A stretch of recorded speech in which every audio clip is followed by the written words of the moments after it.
Para po mga bossing ko, masigit na maging masagana ang ating pong pamumuhay, ako po may tuturo sa inyo mga bossing ko na mainam na subukan nyo po itong gawin. Pero syempre mga bossing, usaping masagana, usaping pera, kailangan double time lagi tayo sa pagkayod, sipag at tiyaga. Huwag kang susuko sa hamon ng buhay. Habang may buhay, may pag-asa. Lahat po tayo'y dumadaan sa mga pagsubok pero iba't ibang istorya lang po tayo ng buhay. Kaya lalo kang kakapit sa mahal na Panginoon upang sa ganon, kayo po yung masigit na maka-attract ng swerte lalo na sa pera. Ganito lang po inyo pong gagawin. Ito po mga bossing ko ang ating barya. Ito po ay bilog, ang bilog para mabilis gumulong ang magandang kapalaran.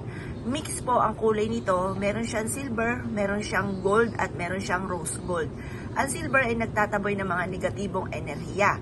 Sa mga gumagamit ng kaliwa, takot po dyan mga bossing ko sa silver ang mga gumagamit ng kaliwa. Kaya kailangan meron tayong silver.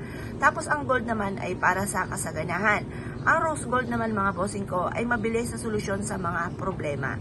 Ano't ano man mga bossing ko, mainam na gumagawa tayo ng mga pampaswerte upang sa ganun na may pang-attract tayo ng swerte at pantaboy ng mga kamalasan. Ito po mga bossing ko, masasabi ko lamang, kailangan kapag kayo gumawa ng mga pampaswerte ay positive ka lamang.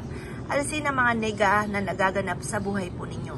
Ngayon po mga bossing, kung isa ka sa mga naniwala sa mga gatong mga pamamaraan, umarap ka sa gawin silangan ng mga bandang 6:30 or kaya po ay alas 7. Mag-wish ng mula sa puso.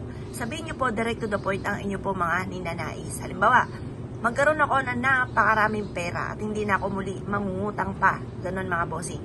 Laging tatandaan, kung marami ang pangarap, marami rin ang kayod. Ngayon pa mga bossing, mag-wish na kayo direct to the point, magkakaroon ako ng malaking bahay. Or magkaroon ako ng malaking bahay. Ganun po mga bossing, magkaroon ako ng negosyo na dito na ako yayaman. Iaadya ako nito kung saan lagi ako isuswertihin. Hindi na kami magkakaroon ng karamdaman at magkakaroon kami ng napakahabang buhay. Ganon ang mga pag-wish mga bossing. Pagtapos na kayo mag-wish mga bossing ko, ibilad po ito sa sinag po ng araw.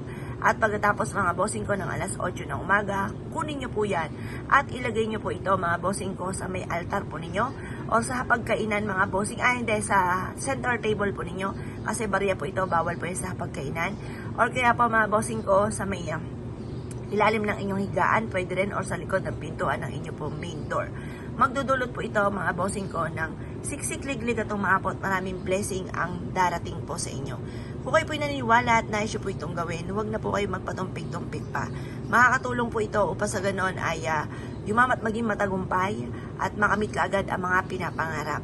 Ito lang po dinagdag ko sa buhay namin mga bossing at hindi ako makapaniwala sa mga blessing na dumarating. Kaya kung kayo pinaniwala at nais po itong gawin, asya, lumarga po kayo at ito po yung makakatulong upang sa ganon masigit kayo na maka-attract ng swerte lalo na sa pera.